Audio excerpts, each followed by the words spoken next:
আসসালামু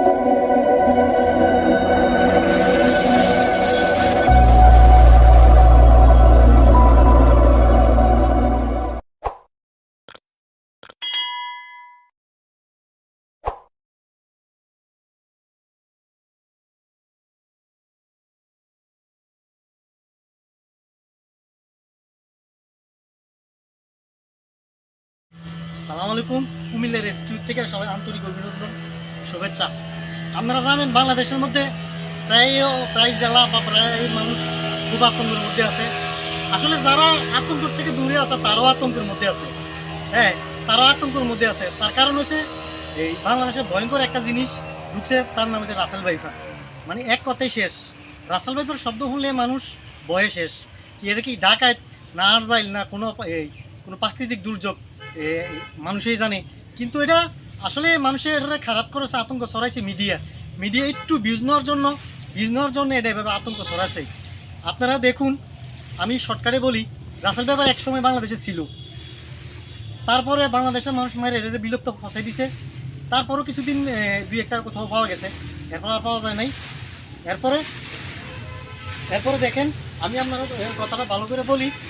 বিষয়টা হচ্ছে গুমতি নদী, যা আমাদের এই গুমতি নদী দেখতেছেন, পাশে গুমতি নদী আছে। ইন্ডিয়ার সাথে আমাদের একদম পাশাপাশি আছে। আমাদের প্রতিনিধি, প্রায় অল্প কিছু প্রতিনিধি আছে, সবজন জায়গা সেটিং করা আছে, প্রতিনিধি সেটিং করা আছে। তার কারণ হচ্ছে আমরা কোনো অপ্রীতিকর ঘটনা ঘটলে যাতে আপনাদের কারণে নিয়ে পৌঁছে দিতে পারি রাসেল ভাইপার। এবার আসুন রাসেল ভাইপার সম্বন্ধে তথ্য। রাসেল ভাইপার হচ্ছে নিশাচর শিকারী, কিন্তু এখন দেখা গেছে আমরা দিনও এটা বেশি পাইতেছি। তার মানে এটা বাসস্থান এটা হারিয়ে ফেলছে, এক নম্বর। দুই নম্বর হচ্ছে এটা শুকনার সাপ, কিন্তু এখন দেখা গেছে এটা পানিতেও, কিন্তু আগেও এটা পানিতে সাঁতার কাটতে পারতো ভালো, কিন্তু পানিতে থাকে এমন কোনো রেকর্ড আমাদের কাছে নাই। তো সাপটি হচ্ছে এই বিবিপরস, মানে অবিপরস হচ্ছে ডিমেতে বাচ্চা করে, আর বিবিপরস হচ্ছে সরাসরি বাচ্চা করে। তো এই আতঙ্কটা এভাবে এ কারণে ছড়ানো হচ্ছে, এই অবিপরস আর হচ্ছে বিবিপরস অনেক দিন করে এই অবিপরসে, আর বিবিপরস সরাসরি বাচ্চা করে। আরেকটা হচ্ছে অবিবিপরস, এটা আরেক প্রসেসিং, যাকে এটা আমি অন্য ভিডিওতে বলবো। কিন্তু এটা সরাসরি বাচ্চা করে, কিন্তু বাচ্চা একটা করে না, প্রায় 60টা 70টা 80টা 100টা, আমার প্রায় 120টা পর্যন্ত বাচ্চা পাওয়া গেছে। তবে আমাদের প্রশিক্ষণ ক্ষেত্রে আমার ক্ষেত্রেই শুধু বলতেছি, বাংলাদেশের সকল রেস্কিউম্যান মোটামুটি ভালো অবস্থা আছে। বাংলাদেশের সব রেস্কিউম্যানের চেয়ে আমি নিজের খুব ছোটো রেস্কিউম্যান মনে করি। কিন্তু তার কারণ হচ্ছে আমি যেখানে প্রশিক্ষণ নিয়েছি তারা এই রাসেল ভাইপারটা দিয়ে বেশি একটা এই ট্রেনিং দেওয়া হয়েছে, বা অভ্যস্ত করাইছে, তারা রিএক্সেল করেছে। তার কারণ হচ্ছে রাসেল ভাইপার যদি পলানোর জায়গা কোথাও না পা, বা সাধারণত মানুষ থেকে দূরে থাকার চেষ্টা করে, অনেক দূরে থাকে, মানুষ দেখলে ভেগে দেওয়ার চেষ্টা করে। যদি একটু খেপে যান, ফুটলারা ফেসে এক জায়গার ভিতরে বইয়া শুধু ফিস মানে গরম তেলের মধ্যে পানি দিলে যেমন শব্দটা, এমন ধরনের শব্দ করবে। কিন্তু সহজে কামড় দিতে চাইতো না, কিন্তু কামড়ের গতি সবচেয়ে বেশি। আমরা কুবরা বা অন্য সাপের থেকে রাসেল ভাইপারের কামড়ের গতি 7 মধ্যে কামড় দিয়া চলে আসতে পারবে। এইটা হচ্ছে এর এই বৈশিষ্ট্য। আবার আরেকটা বৈশিষ্ট্য বলি, বাংলাদেশের ভিতরে সবচেয়ে বড় দাঁতের মধ্যে আছে এই বেগুন ভাইপার বা অন্যান্য ভাইপার বিশ্বের, বাংলাদেশের মধ্যে রাসেল ভাইপার আছে। প্রায় বাংলাদেশের 4-5 নম্বর, আমাদের প্রশিক্ষণের মধ্যে বলা হয়েছে যে 4-5 নম্বর বড় দাঁত। ড্রাইভেট খুব কম করে, তার মানে শুকনো কামড়টা। এবার আপনারা এটাই বললাম, এবার কামড় দেওয়ার লক্ষণ, আপনার সিমটম কি আসবে আপনি দেখতে পাচ্ছেন না, তাতে কোনো সমস্যা নেই। এটা আতঙ্কর মেন কারণ হচ্ছে আপনি যে জায়গার ভিতরে কামড় দেবে সে জায়গার মাংসটা পচে যাইব, গ্যাঙ্গিন হয়ে যাবো, এবং ফাঁক হয়ে যাবো, ফাঁকে শুধু হাড্ডিটা দেখা যাবো। আর কামড় দেওয়ার সাথে সাথে আপনার সাথে বলতে 15 থেকে 20 মিনিট 30 মিনিটের মধ্যে দেখা গেছে চোখের করে দিয়ে রক্ত আসবো, মুখে দিয়ে রক্ত আসবো, রক্ত পাতলা হয়ে যাবো, রক্ত আসবে, প্রস্রাব দিয়ে রক্ত আসবে, ইউরিন দিয়ে রক্ত আসবে, পায়খানা রাস্তা দিয়ে রক্ত আসবে, মলত্যাগ করার সময় রক্ত আসবে, রক্ত বমি হবে। হ্যাঁ, এই জিনিসটা। কিন্তু ফুলাটা অতিরিক্ত ফুলা শুরু হয়েছে, একেবারে মানে মার করে ফুলা শুরু হইব। তো দড়ি, এবার আসেন কীভাবে কী করতে হবে। দড়ি সুতা, জুতা সুতা এগুলো দিয়ে কারেন্টের তার দিয়ে বাঁধা যাবে না। রাসেল ভাইপার এমন জিনিস সাথে সাথে দিক খুলে দিতে হইব, খুলে সাথে আপনি মেডিকেল যেতে হইব, জেলা সদর হাসপাতাল যেতে হইব, তাদের কাছে চিকিৎসা আছে। তারা এই সরকারের অনুমোদিত বা বাংলাদেশ বিজ্ঞানসম্মত ট্রিটমেন্ট হবে, কোনো ওজা কবির বোধ তাদের কাছে যাবে না। আমি অনেক ভিডিও বানাইছি, আমার কুমিল্লা স্নেক রেস্কিউ সেন্টার ভিতরে যাই দেখেন আমার এই ধরনের ভিডিও আরও অনেক আছে। এবার আসুন যে রাসেল ভাইপার আসলে প্রাকৃতিক ভারসাম্য বজায় রাখার বলতে সব কিছুই দরকার আছে। আমরা চাই যে তার রাসেল ভাইপারটা না আসে, কিন্তু এমন আতঙ্ক ছড়াছে যা মানুষ তার নামে ভয়েই শেষ। আমার একজন শহর থেকে ফোন দিছে, ভাই আমি রাত্রে এই রড নিয়ে ঘুমাই। আরেক ভাই কি রাত্রে রড নিয়ে ঘুমান গেলি ভাই রাসেল ভাইপারের ভয়ে। আচ্ছা শহরের মাঝখানে কি রাসেল ভাইপার যাইবো না আগে সাইডে ফাইডে যাবো? যে জায়গায় ঝুঁকিপূর্ণ যাবো রাসেল ভাইপার তো এদিকে আছে। তাই এবার আসুন এবার আতঙ্ক বন্ধ করে এই কীভাবে আমরা বাঁচতে হইব। আগে যা সব মিডিয়ারে আমরা বন্ধ করতে হবে। যে আমি সরকারের কাছে অনেকবার অনুরোধ করছি যে আতঙ্ক ছড়ানো সব মিডিয়ারে বন্ধ করুন, শুধু ভিউজ নেওয়ার জন্য আতঙ্ক ছড়ানো হচ্ছে। এবার আসুন রাসেল ভাইপার কীভাবে ভুলবৃদ্ধিতে আমাদের কী কারণে কামড় দেয়, আমরা কী ভুলটা করি। 1 নম্বর, কিছুদিন আগেও দেখছেন বাংলাদেশের ভিতরে একজন সাপুরের সর্দার মারা গেছে, তারা রাসেল ভাইপারে কামড় দিছে, বাইট করছে, সে অজগর মনে করে রাসেল ভাইপার যে হাত দিছে। রাসেল ভাইপার এত দ্রুত কামড় দিতে পারে যে অন্য সাথে একবার কামড় দিলে এটা 5 বার কামড় দিতে পারে। তো উনি এই যে অজগর ভাইবা এই ওরা কামড় দিচ্ছে, মনে করছে কিছু ব্যবসা হবে না। তারপর আধা ঘন্টা পরে দেখছে রক্ত বমি হচ্ছে, তারপরে জেলা এই ঢাকাতে হাসপাতালে নিচে নিয়ে চিকিৎসা টাইম মারা গেছে। যা কি হয়েছে আর আমি বেশি একটা কিছু জানি না, তবে আল্লাহ যেন ওরে বাঁচায় রাখে।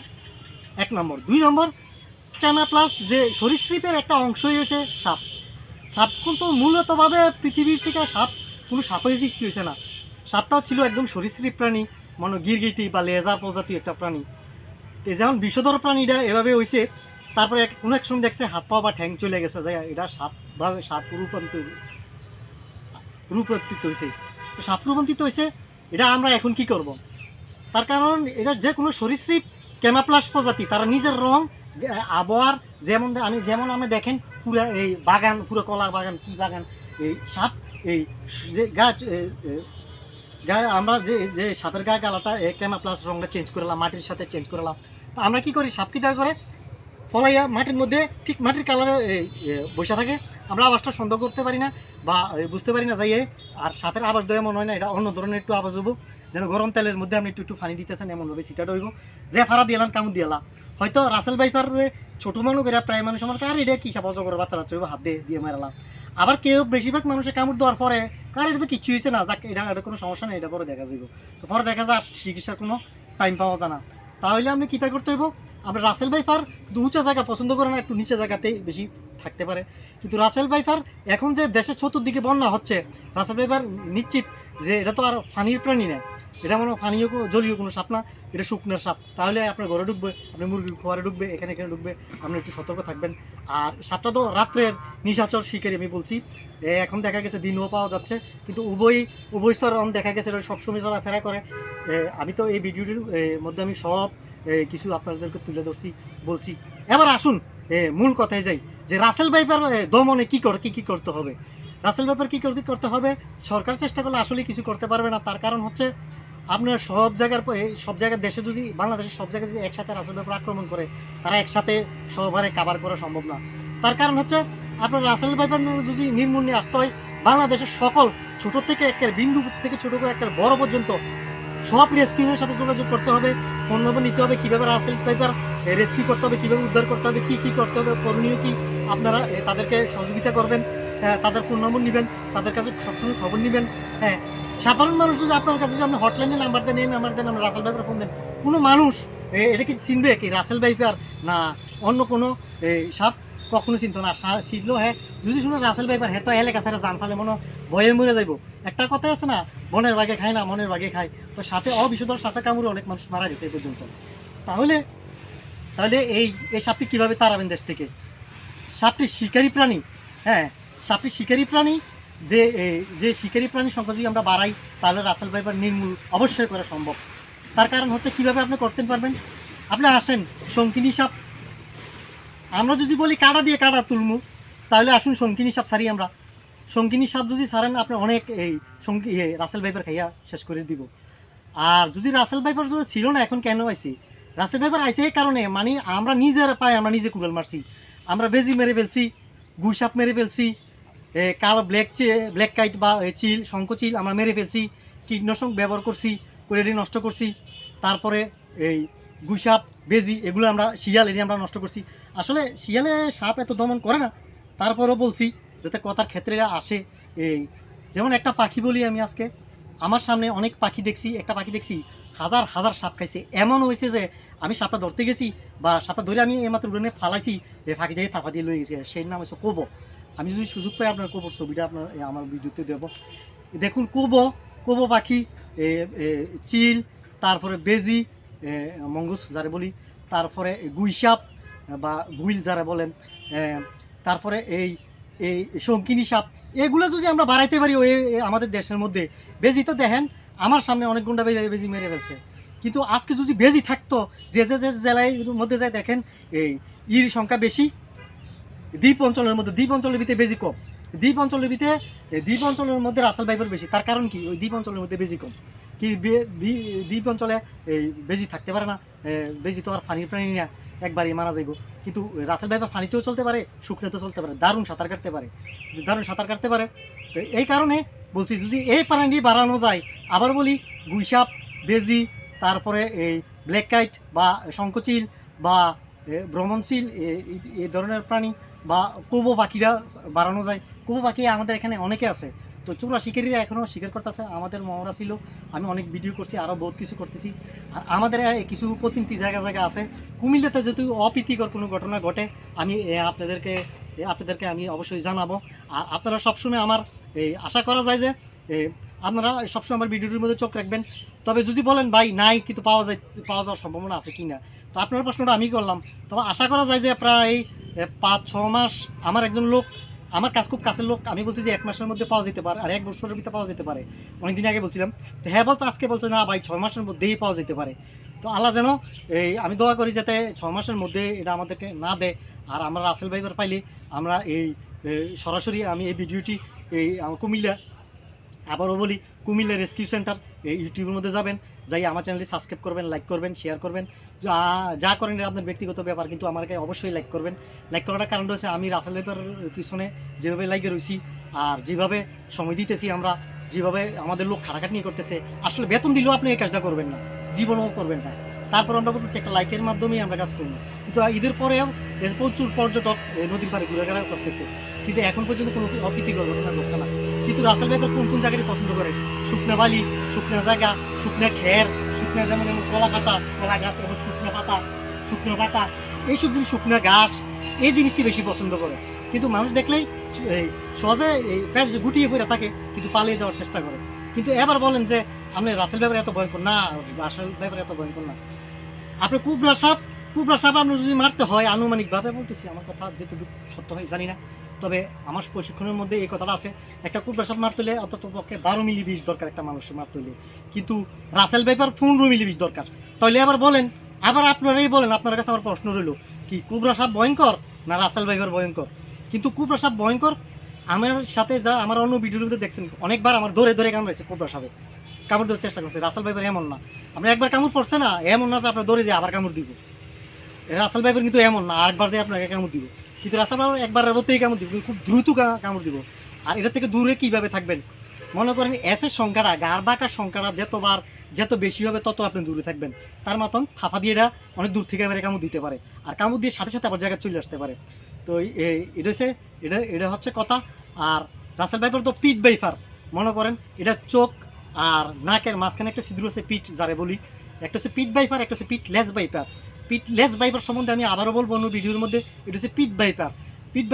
আমি যদি বলেন এটা সাপটি আমি রাসেল ভাইপার চোখটি ট্যাপ মেরে দেবো, হ্যাঁ ভাই কামড় দিতে পারি। রাসেল ভাইপার এমন একটা সাপ, যদি আপনি চোখটিও মেরে দেন, ট্যাপ দিয়ে মেরে দেন, তারপরে এটা আমরা কামড় দিই সঠিক জায়গা, আপনার হাতের সঠিক জায়গার মধ্যে কামড় দুধটা বসাতে পারবো। তার কারণ হচ্ছে এটা আমরা প্রশিক্ষণের মধ্যে আছে, 2টা বেলুনের ভিতরে একটা গরম পানি, একটা ঠান্ডা পানি রাইখে আমরা আমাদেরকে প্রশিক্ষণ দেওয়া হয়েছে। চোখের মধ্যে বদ্ধ করে একটা স্টেপ মেরে দিয়ে আমরা সামনে দেওয়া হয়েছে, কিন্তু দেখা গেছে যেটা গরম পানি এটার মধ্যে রাসেল ভাইপার বাইট করছে। তার কারণ হচ্ছে তারা আমাদেরকে বুঝেছে যে দেখেন যে পিটের কাজগুলা, যে আপনার রক্তের সেন্সিটিভিটির মাপটা, যে রক্তের তাপমাত্রাটা এটা অনুভব করতে পারে। কোনো আশেপাশে যদি কোথাও কোনো শিকারী প্রাণী থাকে, এটা কিন্তু খেয়াল রাখতে পারে।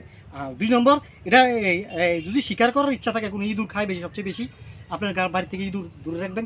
ইঁদুর সবচেয়ে বেশি খায়। ইঁদুরে কী করবো, কামড় দিয়া ধরে রাখবো বা ছেড়ে দিব, কামড় দিয়ে ছেড়ে দিব। তো এটার একটা ধারণা থাকবো যে এটা এই পিডের কারণে বা এটার বিষের গন্ধের কারণে এটা অনুভব করতে পারে যে এই দুধটা কই জায়গায় মরবো। ঠিক এই দুটার পেছনে পেছনে পেছনে পেছনে যাইয়া ওই জায়গার ভিতরে ধরবো। এটা থাকুক, এটা বাচ্চা থাকুক বা এটার আশা অন্যরা থাকুক, এটা কিন্তু ওই ঠিক ওই এভাবে খুঁজে খুঁজে যাই আবার ওই জায়গায় ধরবো। ধরেন আপনি বুঝে আমরা বাড়ির কাছে কিনা একটা ইঁদুরের কামড় দিছে, আজকে রাত্রে কামড় দিছে।